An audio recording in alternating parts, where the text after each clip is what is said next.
Hello everyone, I'm back with another video, and in today's video we have a Lenovo Ideapad laptop. This one is a Lenovo Ideapad 330-14 IGM. The model name is an 81B0. In this video I'm going to take you on a step-by-step how you can open it up and how you can clean up the heatsink and repaste.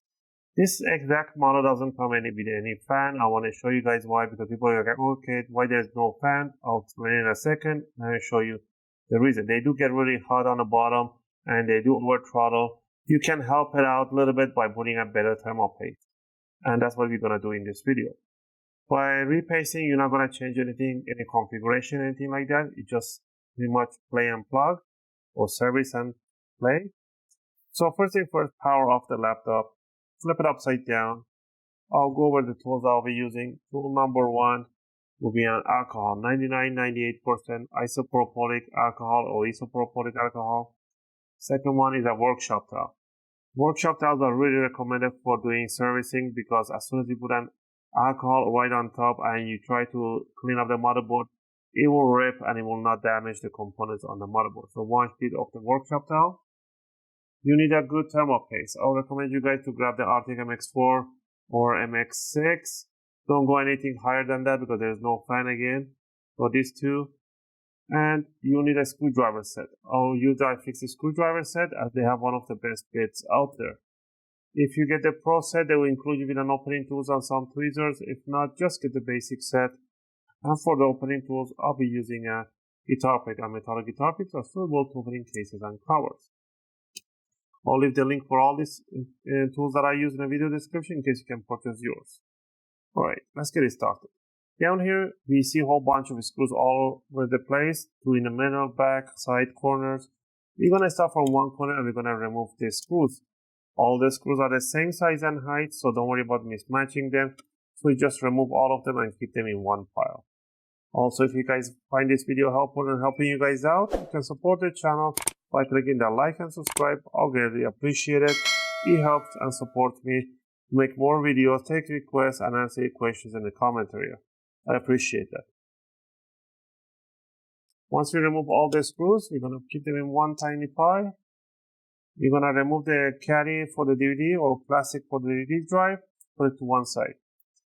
To remove the bottom cover, all you need to do is to open up the laptop a little bit, put the opening tool in the bottom cover and the palm rest just like that, about 2 or 3 millimeters, and just want to twist it, and you want to see a gap opening. You want to work all around in the front. Don't go towards the USB port or power jack. Go towards the DVD drive. Do the same thing under the DVD. Just make sure you don't click sound. That's what you want to hear. Go to the corner and then just flip that side out. Close it down. Lift it up from here. Put your thumb on the hinge and pull it up. Wiggle it around and you can remove the bottom cover. Use that toothbrush to clean the dust mesh and stuff like that. And down here we can see the whole heat system. Horrible. There's no fan or anything like that. Even if it's a Celeron, after a few hours of use, this is going to get really hot and the CPU is going to over throttle. And there's no way for you to put a fan in here. There's no fan jack, fan component, power regulator. There's nothing like that in here. Pretty much what you have in here is a tablet and with a keyboard and a screen. You can upgrade the RAM and the hard drive. That's all you can do. Alright, to get to this heatsink, first we're going to disconnect the battery. To disconnect the battery, we're going to remove 3 screws. 1, 2, 3 screws. Remove the 3 screws before disconnecting it. All you want to do is grab the battery, bring it up a little bit, and then you want to pull it towards, slide it towards yourself, and it will disconnect the connector right there. These cables are really tough cables, so don't worry about it. Alright, next we're going to disconnect the heatsink. These ones, they have a little C-lock on them. The screws, we just pretty much loosen it up. Once they're loosened, you want to remove one screw at the corner left side that way. And now you need to unhook the jack for the Wi-Fi cables, bring it up. You can untangle these ones here, or you can just leave it like that and flip it upside like that. That's what you can do too. And there's a thermal paste right in here. So what you want to do down here, grab a workshop towel, soak it in an alcohol, and wipe over the thermal paste and clean it. That's what I'm saying, use a workshop towel, because the capacitors on the CPU can be damaged if you use a microfiber towel. Because in here, it will rip apart, but it will not damage the components. Even clean up the heatsink.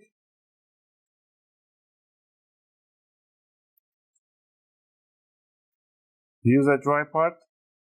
Once you're done with that, all you want to do, use a small drop of the thermal paste right in the middle.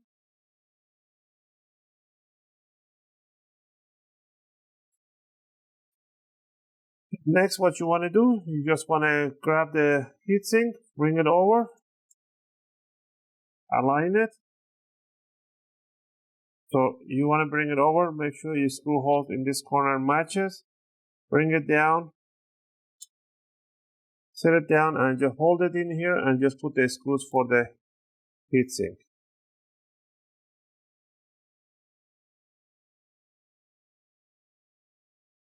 There we have it. Now you want to hook these Wi-Fi cables in there. You just push them down, align them straight over the connector, and just push them down. It will just tiny snap in there. You want to hear a tiny click. Put a single screw for the heatsink in the corner left side. Grab the battery, align the connector before you set it down like this. Lift it up, align the connector by the jack, and then push the connector inside the jack, pinch them in there, and then bring down and put the screw holes, make sure they match, and put the 3 screws for the battery. Alright, once you're done with this one, all you need to do is to just grab the bottom cover, bring it over, align the corner, push down, make sure those nice big click sounds on the sides, on the back, on the DVD drive, just push them down. Once you're done with that one, just grab the bottom tray, for the DVD tray I mean, put it in there, and starting from one corner back, tighten up the screw, put the rest of the screw. And this should cover today's video. If you guys like this video, I'll help you guys out, you know what to do. If you have any question or requests, feel free to leave them in a video comment. I'll try to answer them as soon as I can. As always, thanks for watching, and I'll see you guys in my next video. And this is how you can service your Lenovo Ideapad 330-14 IGM model. Also, when you finish putting up the screws, if you open it up and you see any gap, just pinch them together.